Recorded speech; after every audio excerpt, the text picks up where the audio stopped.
Get my keyboard out of the way. It's my coffee keyboard. You guys have seen this keyboard. It's the AK620, I believe is the model. But it had those like pinkish and, well, not pink, they were like light purple keys, which, yeah, I never buy a keyboard for the keycaps. I had to change these. I love these retro brown. It's called coffee. I guess it's supposed to be like your coffee beans and then like your coffee with cream. But yeah, looks pretty cool. I like it. A lot of people don't. I get it. A lot of people say it's ugly, but it's an acquired taste, just like coffee.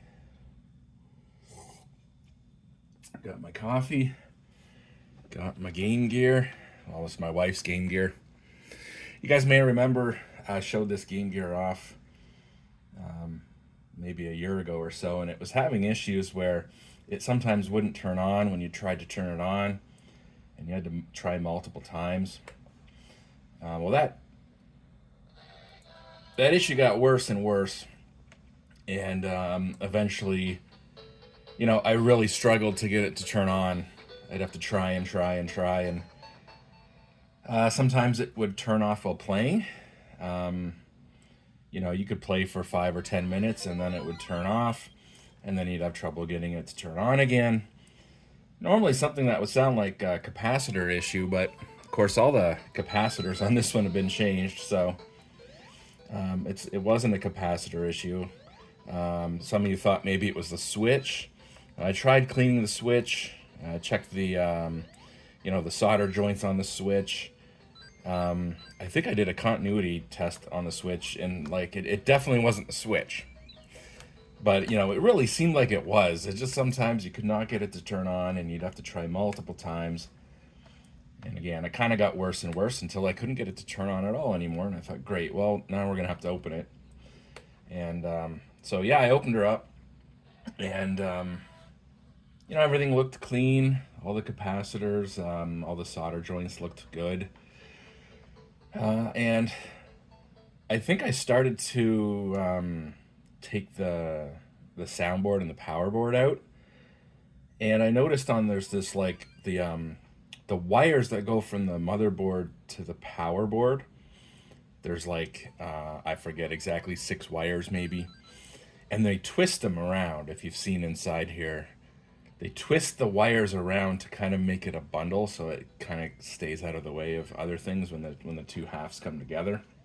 They do that for the soundboard and the power board on both sides. And anyways, I started to take the power board out, and I noticed one of the wires broke off the harness where the harness plugs into the power board.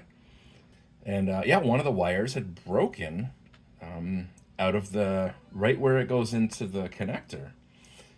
And I thought, I think I just found my problem. This is actually a good thing.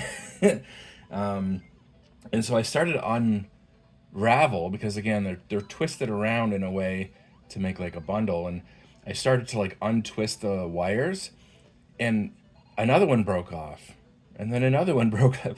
I think like four of these, or maybe five, ended up breaking off. And so I thought, oh geez, the wire is obviously really brittle right where it goes into that connector, and it's been probably bending where it goes into that connector, and it's probably pinched right where it goes into that connector, and then over the years, I don't know, it gets brittle there, and then the wires break. So yeah, I was like, damn. The wires go in almost like if you've ever used like a punch down tool on a patch panel. So in this connector, there's these little metal clips that slide onto the pins on the power board. And then the way the wire goes into this metal clip is there's like 4 teeth, and they just push the wire straight into the teeth with the insulation and everything, and the teeth bite into the insulation and touch the wire inside. Again, it's just like using a punch down tool on a patch panel. So I tried to pull the wire, like the broken wire bit was still in the teeth on all 4 or 5 of these connectors.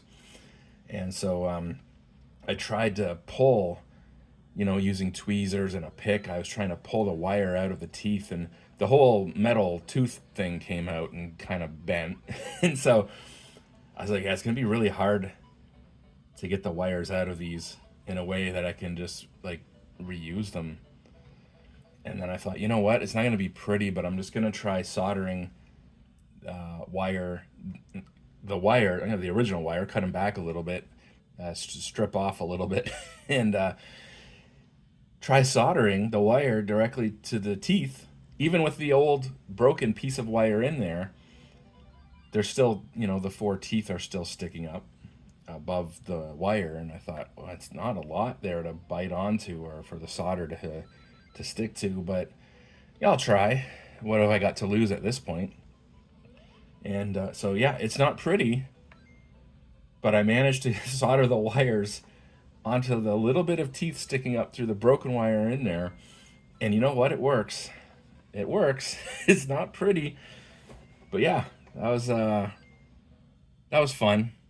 I found out afterwards that's actually a pretty common issue with Game Gears, and I found a website in the UK that makes or sells replacement, the wiring harness that goes to both the power board and the audio board, and so that's kind of cool. And then I got Handheld Legend, so in the States, looks like they carry them. So yeah, they're saying it's a fairly common. I looked it up on Reddit, of course, and people have had the same issue. And yeah, as they're saying here on the Handheld Legend page, it's a pretty common issue. And I can see, again, the way those wires are twisted around so tightly and just getting brittle in right where it goes into that connector. So, but yeah, I was really happy that I got this one fixed. And again, it's perfect now. Like it turns on every time. Oh, you know what? Another issue I had with it, and I thought it was made. Well, no, because sometimes I would wiggle the power plug here and it would turn off. But my power issue happened even when I had batteries in it. So I know that wasn't like the main issue, but I did resolder the power connector on this one too. So yeah, I guess that was like a separate issue. Sometimes I would have it plugged in and wiggling this would cause it to turn off.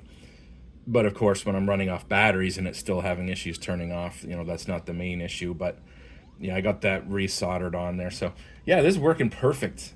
And I do like this Game Gear. Again, this is my wife's Game Gear. I have two. I have one with an original screen, but it's an early one. It's like a dual ASIC. And then I have one with an aftermarket screen. And then my wife's is a stock screen. This one is a stock screen. But this is a later one, so it's the single ASIC. And the image is slightly different on this one. I think I like the image on this one a little bit better than mine with the stock screen. So maybe just because it's later, it might be a slightly different screen, or it just doesn't have as much age on it. I'm not sure, but I sometimes think the image looks a little bit better on this one. Anyways, that was a long story to get to the point of this video because I was so happy that I got this Game Gear working. I wanted to celebrate, so I thought I would do something a little silly with the Game Gear.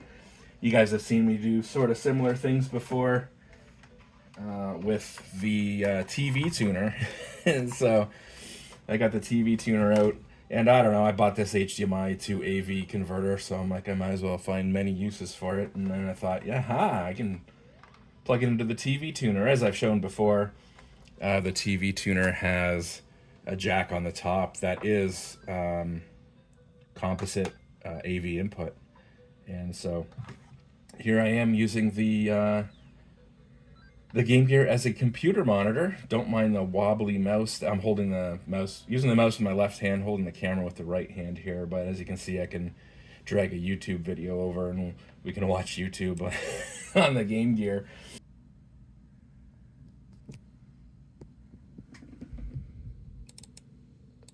And nothing has exploded on me. Well, not yet, anyway. So a quick rundown of the Famicom AV. This is a revision of the original Famicom console. The top-loaded design was also released in the US, but from my understanding, the American variant lacks the AV output for whatever reason. I don't think it ever saw a European release, so it's all completely new to me. This is my first time holding the Dogbone controller, and it's actually pretty comfortable to hold. It feels so different to the NES pad. Not sure which one I prefer, actually. The controller cables are way too short, but I can at least still use my NES pads if I really wanted to, so it's not too much of an issue, I guess. I never actually owned a Famicom myself, so it was pretty cool seeing the various differences compared to my old NES. The different box arts, for example, the Super Mario Bros. Artwork looks amazing. And these little cartridges are just so colourful, I kind of want to collect more. So since I really wanted the authentic Famicom AV experience, the next step was to find myself an old TV to play my games on. And the This audio is where does we come out of the decided to Game visit Gear, my so it is actually father-in-law's a old kind of a hotel. neat way to These watch. rooms did include a That's television terrible, set before they but were it's all funny. relocated. And then, of course, you know, had to play some Silent Hill on the Game Gear LCD. Again, it looks terrible. You can't read anything. You can barely see small details. If we were in a dark area, I would say forget about it. But in the white fog, I mean, the screen's kind of white. The screen is kind of foggy looking with the white backlight kind of bleed. Anyways, so there you go. Silent Hill 2 running on a Game Gear screen. Again, just for fun. Just to celebrate. I'm happy that this Game Gear is working. So, yeah, that's it. See you guys later.